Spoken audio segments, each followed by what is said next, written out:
Sobrang interesting nitong book na ito. I'm reading Why Men Love Bitches by Sherry Argov. So, malapit ko na matapos yung libro. Matapos na siya. So, sabi dito, sa chapter 9, How to Renew the Mental Challenge, How to Regain That Spark. Step 1. Instead of asking him to focus on you, focus on yourself. What turns a man on about an independent woman is that she is independent of him. When a man is with an independent woman, he feels as though he has an equal partner. When she gives up her everyday activities, he slowly begins to view her as less interesting. Instead of thinking that he scored a wonderful prize, now he begins to view her as extra weight. The first thing a woman has to do to get that sexy spark back is to shift her focus and energy back onto herself.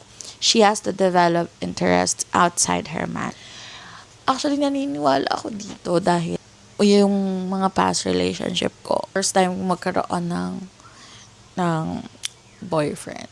So, dumarating sa point, gagawin mong mundo yung partner mo.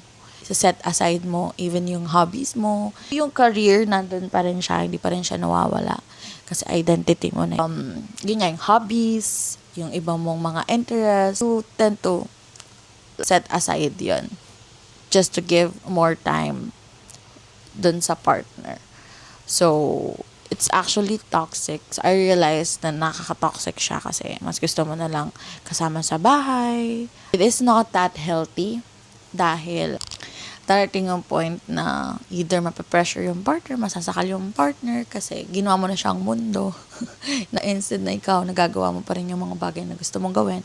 Bibigyan mo rin ng time yung partner mo na gawin niya yung mga gusto niyang gawin instead of always, being the clingy girlfriend. So, ayun siya. Isa yun sa mga natutunan ko. And this is actually true. Kaya, ganda tong book na to. Ganda. Basahin niyo din siya.